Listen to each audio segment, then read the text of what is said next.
Aloha kako and apua Hawai'i nei ka oho ka alasito here, aka Kale, depending on what region you're living in for your monetary mana'o of the day. Aloha kako. Thank you for joining me. I'm up at my gazebo up at the top of our property area overlooking Waikiki. I like to come over here. Let me see if I can get a better. You see that back there in the backdrop? The lighting changes, yeah, so you won't be able to see it sometimes. Just figure I'd give you a little sneak peek. But it's my Friday. I just wanted to do a little me time in the backyard, having a little pauhana session. I tend to smoke a cigar once in a while, very once in a while, and then I have my whiskey here. But I just wanted to talk about a new thing, or a new thing in my mind as far as genre is concerned of what I want to talk about or refer to, which would be what I know best. And what I know best is myself. And who am I? I am a 40-year-old father, divorced, will be remarried, will have a mixed family, living in Hawaii, a Hawaiian, a Kanaka, and having to deal with all the many issues that come up in my life, which I'm sure there's many other males in their 40s, remarried, mixed family, living in Hawaii, working every day to try to make things ends meet, right? And so I want to just put out there what I've learned to try to be where I'm at today. The first thing I want to talk about would be being a Hawaiian in Hawaii. Culture is the first thing that I was taught when I was young by my father. And my cultural practice that I was taught that connected me to my ancestors is weaving lauhala. Through that, I was able to meet many kumus. Many of them have passed on. And the cultural practice that I've learned really has made me realize what it is to be Hawaiian. Any Hawaiians that are present today and growing up, and it's never too late to learn a cultural practice. So whatever it is that connects you to being a cultural practitioner in your own mind is something I highly advise that every Kanaka should do. But for the Kanes, you're the ones that I want to reach out to. Is any kind of cultural practitioner is the thing that, or practicing it is the thing that will connect you to your ancestors. That's what connected me to my ancestors, and that's what made me realize who I am today as a Hawaiian, especially in Hawaii. I do not judge any Kanaka who had moved away from Hawaii to the mainland. You do you. Whatever you got to do to survive, I support that. Just be be Kanaka, be Hawaiian. On that note, being Hawaiian and a male in Hawaii is has its difficulties. Like we have to be leaders in our own selves, but also in our families, right? We have to work hard in order to provide for our families, to protect them. And by working hard, robs us of time in other places of our lives, like time with our family or time for ourselves.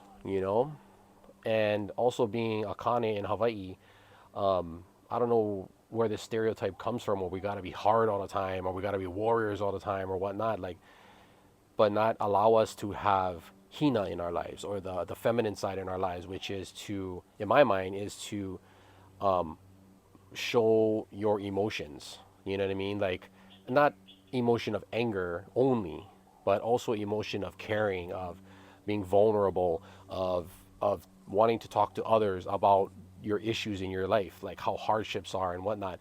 A lot of times it's not very kane to bring that up, but I feel like that's wrong. Like I feel like as long as we have, like how they say, if you build it, they will come, right? So if there's a location or if there's a place that there's kanes out there that you can speak your mind, you can talk about your issues in a very safe environment, then why not utilize that? It's just another tool to really debrief us from all the stressors that we have in our lives. So that's one of the first things. And that's a very important thing because a lot of times, you know, I'm a paramedic, at least for those who don't know, I'm a paramedic for at least 23 years now since November. And I've seen a lot of very sad things, like a lot of kane that didn't have an avenue to debrief, and so they ended up resorting to other avenues that wasn't with a good outcome. Suicide, drugs, alcoholism, which leads to domestic violence, um, which leads to incarceration. It's a domino effect. It's very unfortunate and very sad to see.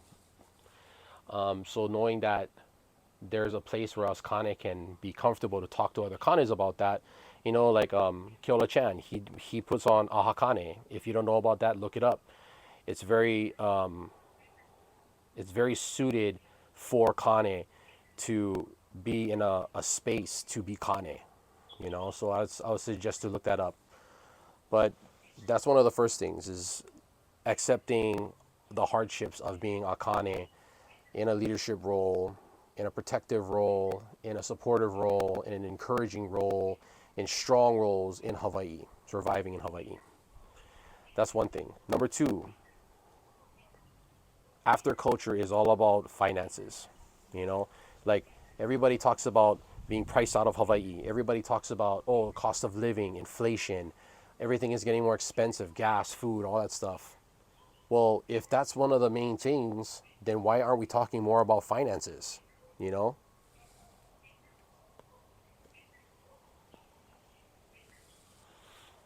Why aren't we talking about how we can save more versus spend more?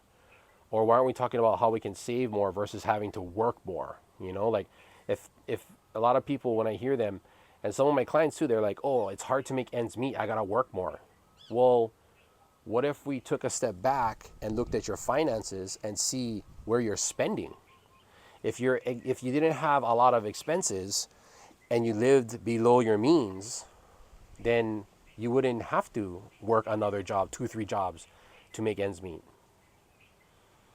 A lot of times we end up making decisions based off of what people around us think is pono. And I say, because I know this very, very, very good, is that people that are giving you advice, look into what their history is. If they're giving you financial advice, what is their financial background? If they're giving you relationship advice, what is their relationship background? If they're giving you business advice, do they own businesses? If they're giving you health advice, what do they look like physically? How is their health? So a lot of times we're surrounded by family members and friends, and they mean well, I'm sure, and they mean to protect us too. But there's a point in time where you gotta put on your big boy pants and to be able to make the decisions for yourself, knowing that there's gonna be kickback from people around you. But oh well, who's paying the bills? Who's the one in charge of your ohana? Who's the leader? You are. So you make the decisions. If you're looking for somebody to give you feedback, then go for the closest person that means something to you. Like for me, I'll always confide in Julia because she's my spouse, she's my other half. And so therefore she's the very one I would respect the most on her feedback on what it is I want to do. She's my rock to me being the kite. I got all these crazy ideas I can fly off into the atmosphere, but she's the one that keeps me grounded in knowing that, that's a good idea or that's not a good idea. And work from there. Everybody around you, they can just give you their opinions, which is what it is, but you're the very one who has to go and do your due diligence. It's important. That's your thing. Okay? So on the financial part, I'm going to talk more about this, but for the males out there, the kanes that are in their 40s, just like me, mixed relationships, mixed families, living in Hawaii, being a kane, being a Kanaka, just scratching the tip of the iceberg, there's 2 things I want to start off with talking about. Number 1 is proper protection for yourself. You are your greatest asset in your life. And so if you are the greatest asset, meaning you're the one who's making the money, bringing in the income to pay bills, to pay for stuff, then why aren't you protected, right?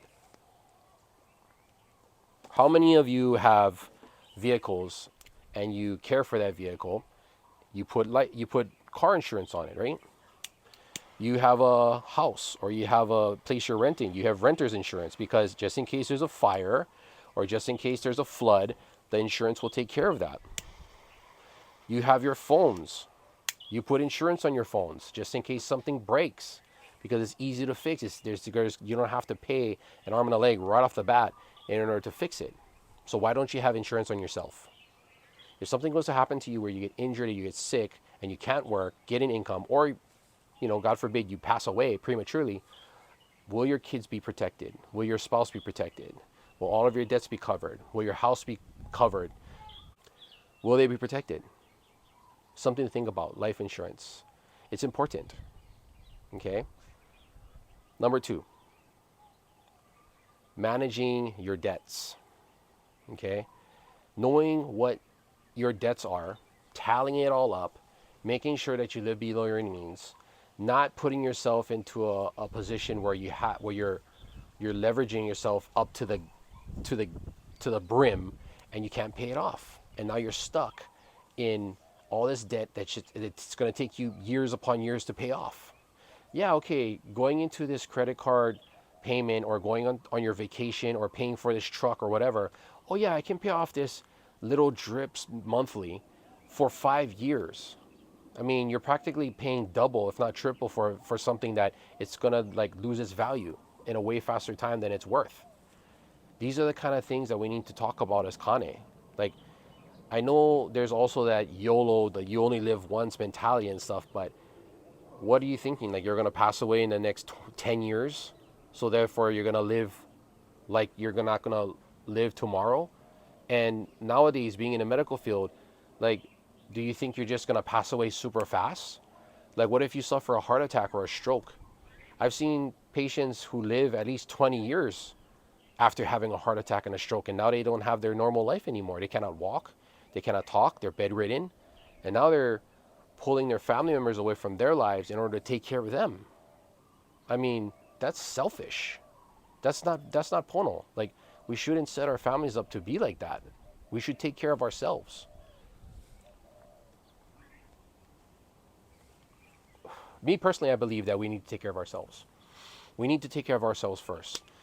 I heard of this analogy, and I use it many times, where I talk to people and I say, if you're in a plane and the plane lost pressure and then the oxygen mask comes down, who's the first person that is going to put on the oxygen mask? You or your loved one next to you? I'll give you a chance to answer. Will it be you first or your loved one next to you? Who goes on first? The answer is you. You put the oxygen mask on you first. Because if you pass out and they can't help each other, you're no use to them either. So you put the oxygen on you first. Get yourself situated, then help others. Okay? That's how it's supposed to be. I know it sounds maybe counterintuitive to what you're taught, but whoever taught you that is wrong. Okay? You need to focus on yourself first. So much people worry about what the other person should be doing when you should focus on what you should be doing. You get yourself right mentally. You get yourself right physically and emotionally, financially, all of the above.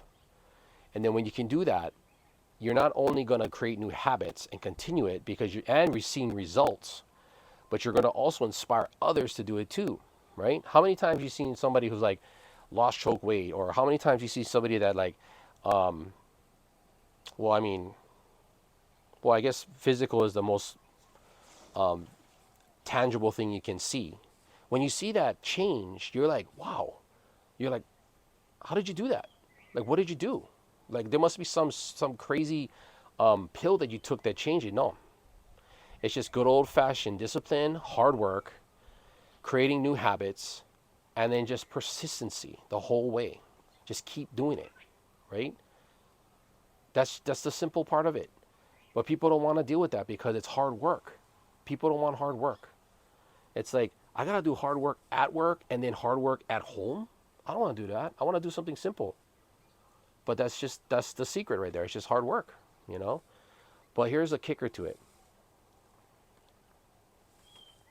The hard work is not going to be forever. I promise you that. It's not going to be forever.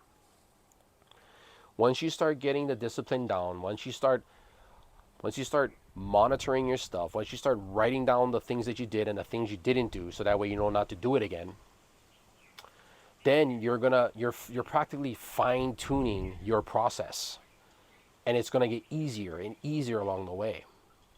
And on that journey, that new journey you're putting yourself on, you're going to meet new people along the way that's coinciding with your vision, that's coinciding with your purpose, your new purpose, right?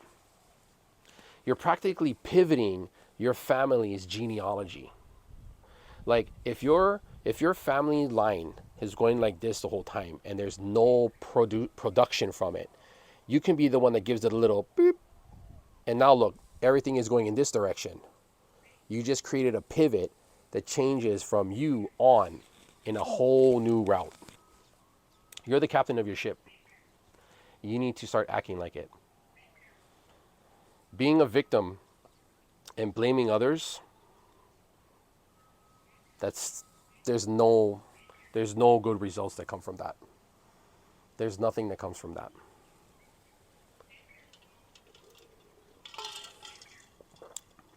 And frankly, that's what I feel like our people have been doing for many years.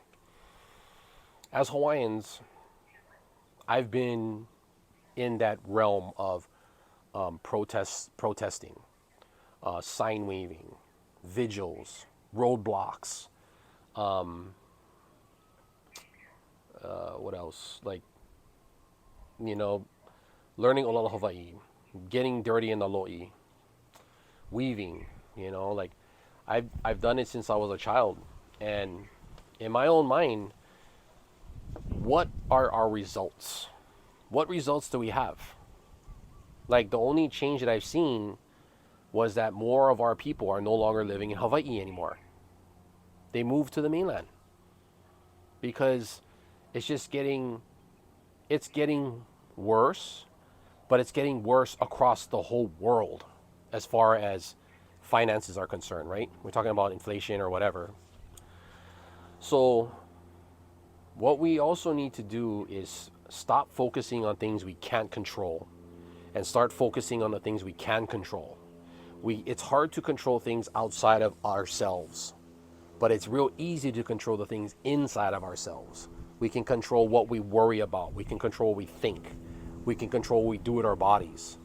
And if you're not taking responsibility, then you got to start learning how to do that, because that is a very pono kane thing in my mind, is to start being true to yourself, declaring things, not being afraid to declare stuff, because that's why people don't declare it, because they're afraid that they're going to fail, and they're afraid that they're going to be seen as like a liar or a failure. But you know what? Again, who cares about everybody outside of your bubble? Who cares? You shouldn't. So never mind. The greatest people that made big success in everybody's lives in the world failed many times. So don't see failure as anything that's going backwards. Failure is just a new way to better the next time you do it. That's what I'm talking about, mentality. Okay? So don't think that failure is bad. So therefore, declare things that you want to do. Sit down with like-minded individuals, like myself if you want, or somebody that you know in your lives, to talk about what your goals, what do you want to do? What are your goals? Where do you see yourself in the next 3 to 5 years? Right? Write it down. Write down everything. Have your own journal, your own personal journal. And then write down when you're going to do it. Be specific. When I'm going to be, like if I want to have $10,000 a month, when am I going to do that? Make a date. Not like, oh, I want to have it within the next 3 years. No. I want to be a $10,000 owner by December 2025. That's what I mean. Or I want to be debt free by X amount of date.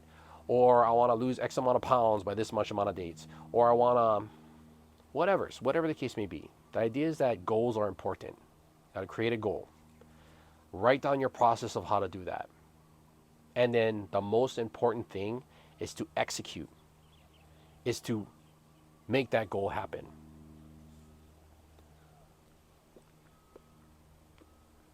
It can be done. Hard work is important. It grows hair on your chest. But it's not going to be forever. I promise. It's not going to be forever. It's going to get easier along the way until you start a new endeavor. Then it gets hard again, but then it gets easier. As long as you're persistent with it and you're disciplined and you write down your results and all that stuff, it's just so simple. That's pretty much what that is.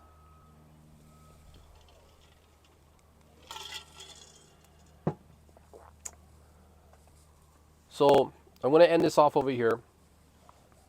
And it's getting pretty beautiful out there. I love this spot. I want to start putting more videos out in the realm of kanes in their 40s, mixed families, living in Hawaii, putting that hustle on and surviving, because that's admirable.